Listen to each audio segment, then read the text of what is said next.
Un homme doit arriver dans One Piece très bientôt, et son nom c'est Scopper Gaban, le troisième de l'équipage de Roger, un roi de One Piece qui connaît tout sur le siècle oublié, qui connaît tout sur Joy Boy, tout sur l'histoire de Roger, tout sur Shanks, tout sur Luffy et son avenir, sans parler du gouvernement mondial et de leurs crimes. Et cet homme va arriver dans Elbaf pour contrer Shamrock. Est-ce que c'est de la folie? Est-ce que c'est une théorie en l'air? Bien sûr que non. Et surtout, contrairement à Rayleigh, lui, il va faillir dans sa mission. Et bienvenue sur Raftelli les Nakama. Et oui, Goldie Roger, on le voit dès le premier épisode. Silver Rayleigh, il faut attendre à peu près 200 épisodes 500. 500, oui quand même, hein, 500. Ah oui, quand même. Mais par contre, pour Gaban, il faudra attendre plus de 1100 épisodes avant de peut-être pouvoir l'apercevoir. En tout cas, on espère, parce qu'on l'attend avec impatience depuis tellement longtemps. Et on théorise ça. En fait, c'est mon personnage préféré, alors qu'il a eu un temps d'écran qui est tellement minime. Dans les chapitres, on l'entrevoit, on le voit un petit peu dans le flashback d'Oden, on le voit un petit peu sur God Valley, on voit une image où il y a Roger au milieu, on a Scaban d'un côté, on a Rayleigh de l'autre, ça se voit que c'est les deux ailes des rois du pirate, les ailes du roi des pirates. Ouh, c'était difficile à sortir ça. Je sais pas si je l'avais bien fait tout à l'heure, mais là c'était parfait. C'est parfait, c'est tout. Et tout ça nous fait dire que ce personnage va être mon personnage préféré. D'ailleurs, si mon pseudo c'est Copper, c'est grâce à lui, Scopper Gaban. Alors on va pas tarder plus que ça et on va aller sur la théorie comme quoi il va arriver sur Wano très bientôt. Allez, c'est parti. Numéro 1, l'équipage de Roger. Le roi des pirates était un homme à part. Dans son temps, il a recruté des personnes à travers le monde et n'avait pour but que de voyager. Il voulait être libre et au fil des affrontements, tous ces hommes ont évolué et sont devenus des légendes, dont également le navigateur de l'équipage, Scopper Gaban. Et là, vous avez forcément vu le pattern qui montre bien qu'il est le troisième. Goldie Roger pour Gold, donc en or, donc forcément le premier. Silver Gaban, Silver ça veut dire argent. Silver Gaban, tu m'as dit là quand même. Elle a fusionné les deux. Oui, bah oui, à force. Silver Rayleigh, donc pour Silver qui veut dire argent, donc le second. Et Scopper Gaban pour Copper qui veut dire le cuivre, donc le troisième. Et ça, c'est juste génial. Tous ensemble, ils ont survécu à God Valley, à Edward. Ils sont arrivés sur la dernière des îles. Ce qui a fait d'eux l'ennemi ultime de l'ensemble des dragons célestes et du gouvernement, évidemment. Vegapunk le dit très bien, ces hommes savent tout mais ne bougent pas, ce qui est vraiment très étonnant. Mais c'est tout simplement car ils attendent ce moment, le moment où Luffy éveille son fruit du démon et surtout le moment où le monde va toucher à sa fin, le fameux troisième monde.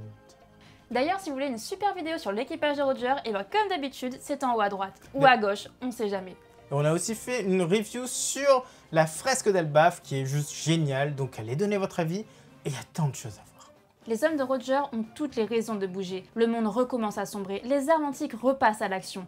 Lulusia a disparu, le gouvernement lui-même est en train de bouger. Et il recrute à nouveau pour une grande guerre.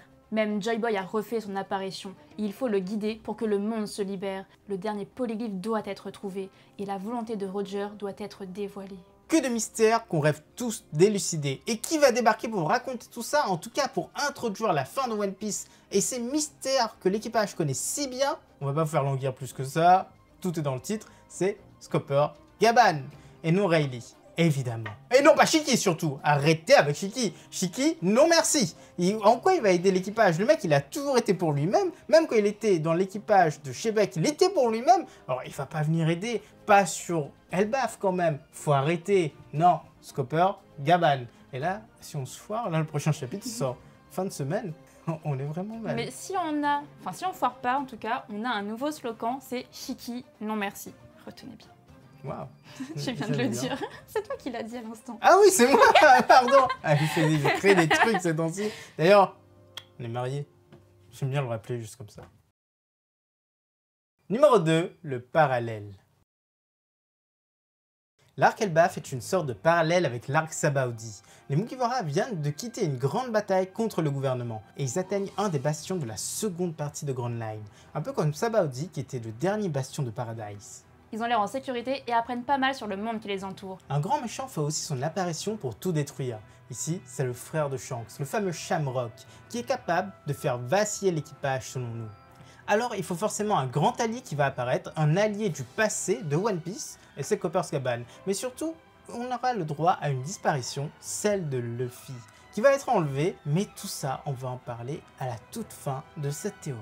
Gaban en tout cas, il est là pour une chose, il est là pour Luffy. Il doit donner énormément d'informations à Luffy, et ça, c'est la mission qui lui a été donnée par Roger. Avant son départ, Roger a donné pas mal d'informations à son équipage, ce qu'il a entendu avec la voix de toute chose sur la dernière île. Et surtout, il a annoncé que le sauveur de ce monde, le fameux Joy Boy, n'y arriverait pas seul. Cette entité a déjà perdu 2 fois par le passé, alors une 3e fois, il ne faut pas que ça arrive. Il devra forcément être aiguillé, et ainsi devenir plus fort, plus rapidement, assez fort pour vaincre Im-sama. Shanks l'a découvert, mais ça, c'est plus un hasard qu'autre chose. Crocus, lui, il a trouvé son identité, il a compris qu'il était sur le pic de jumeaux, et il l'a informé l'ensemble de l'équipage. Et oui, il parle avec un mec qui a un chapeau spécial Wano et une veste qui ressemble totalement à celui qu'on voit sur le mec qui arrive là dans One Piece quoi. Donc pour nous, Copper c'est là. Rayleigh l'a sauvé sur Sabaody et entraîné après Marineford. Et là, il faut l'informer de sa véritable nature, le fait qu'il soit Joy Boy, le dieu d'Elbaf, et expliquer qu'est-ce que Joy Boy et son histoire. Gaban avait été envoyé sur cette île, sur Elbaf, car justement, il y avait les informations sur Nika, sur cette île. Donc, quoi de mieux que d'attendre sur place que le libérateur, le sauveur, arrive. D'ailleurs, c'est une île qui est coupée du monde, dont le gouvernement ne se soucie presque pas, donc c'est la meilleure des planques. D'ailleurs, Scaban est peut-être un utilisateur de fruits du démon. Ça, qui sait. Il apprendra peut-être à Luffy comment contrôler son fruit. Mais bon, ça en tout cas, nous, on n'y croit pas trop. Il faut dire que Luffy est déjà un empereur, il a déjà éveillé son fruit du démon. On partira dans une nouvelle phase d'apprentissage qui, pour nous, ne servirait pas à grand chose et rallongerait énormément l'œuvre. Par contre, Scaban serait devenu un intellectuel. On sait que tous les membres de l'équipage de Roger n'étaient pas des intellectuels, c'était juste des pirates, des rustres, des personnes qui aimaient se battre. Rayleigh le dit lui-même, mais dès qu'ils ont découvert l'ensemble des informations de ce monde, ils ont radicalement changé. Rayleigh lui-même semble être un homme très intelligent, très instruit et logique, donc il a changé.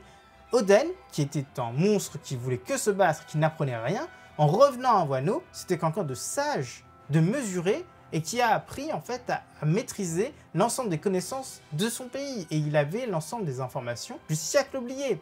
Donc forcément, ces informations ont changé l'équipage de Roger. Gaban, c'est la même chose. Il a appris tellement de choses sur cette dernière île, et en plus, il a eu une chance incroyable. On l'a envoyé sur Elbaf. Il a eu accès à l'ensemble des informations qui étaient sur cette île. Seul, il l'a rencontré. Dans la bibliothèque du hibou, il a tout appris. Il a eu le temps de se former à toutes les connaissances pour mieux comprendre ce monde et pour se donner une idée de qui est méchant, qui est gentil et qu'est-ce qu'il faut faire peut-être plus tard ou alors pas du tout. Mais cette île l'a rendu encore plus intelligent.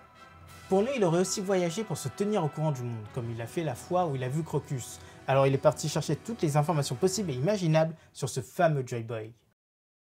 Numéro 3, le père. Scopper Gaban, en restant sur Elbaf, a trouvé la planque parfaite. Il reste tranquille sur une île inattaquable, à combattre des géants juste pour le fun. Et en plus, il peut même recevoir de la visite, puisque oui, et Shanks, eh bien c'est un peu son élève, donc oui, il entend très souvent parler de Luffy. Mais Scaban a une autre distraction sur place. Il est tombé amoureux!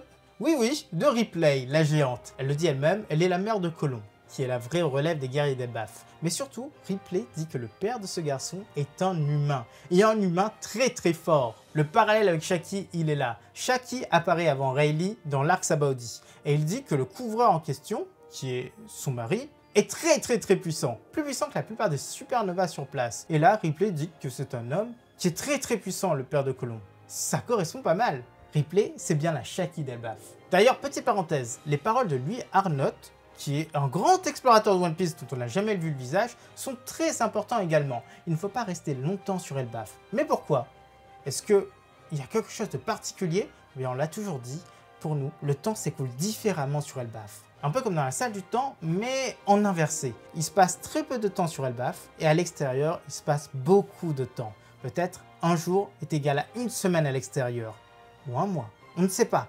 Mais il ne faut pas passer beaucoup de temps sur Elbaf, parce que sinon, tout le monde meurt à l'extérieur. Le temps avance, tout le monde oublie son nom, tout le monde oublie ses actions. Et le monde est totalement changé.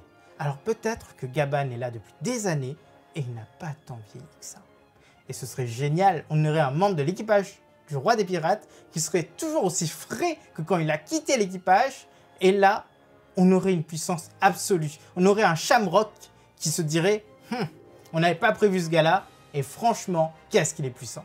Ça relèverait tous les numéros 3 de l'équipage, et franchement, là, Sanji, il n'y a plus personne qui douterait qu'il serait l'une des puissances incroyables de ce monde à la fin du manga. Et dernier petit point, si Colon est bien le fils de Scaban, le parallèle entre Gaban qui s'occupe de Shanks enfant et Shanks qui s'occupe un peu de Colon serait vraiment très beau. Ce serait bien le passage d'une génération à une autre. Numéro 4, l'affrontement. Et pour finir cette vidéo, on va forcément parler de ce que Cobber Scaban va faire, mais surtout des événements de la fin d'Elbaf. Comme on l'a dit, il va tout expliquer à Luffy. C'est une certitude, à la façon Rayleigh. Mais évidemment, Luffy va refuser que celui-ci dise toutes les informations sur le siècle oublié. Il n'a pas fait pour Rayleigh, pourquoi il le ferait là? On va même aller un peu plus loin avec cette théorie loufoque. On peut se dire que Gaban serait contre le fait que Luffy libère Lucky.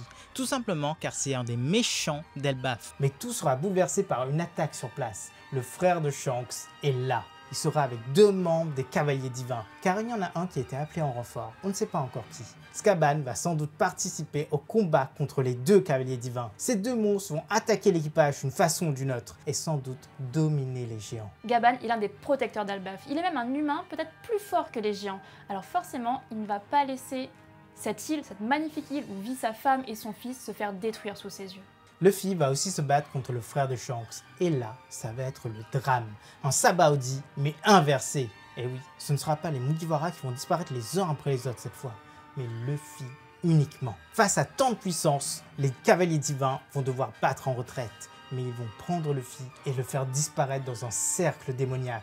Direction Marichoise. Personne ne pourra rien y faire, et ça signera le début de l'arc final de One Piece, l'appel du monde entier à venir attaquer Marichoise. Et voilà les Nakamas, c'est la fin de cette vidéo, donc si ça vous a plu, n'hésitez pas à laisser le petit like, à laisser un commentaire et à vous abonner si ce n'est pas déjà fait. On revient en force avec pas mal de vidéos par semaine, donc n'hésitez pas, ça va être juste incroyable, tout ce qui se passe dans One Piece là. C'est un arc parfait. Et d'ailleurs sur Twitch, on reprend également les réactions live, donc n'hésitez pas à venir, ce sera tous les vendredi soir, jeudi soir, je sais plus. Ou quand ça sort. Oui, quand ça sort, voilà, c'est plus simple. À bientôt les Nakamas.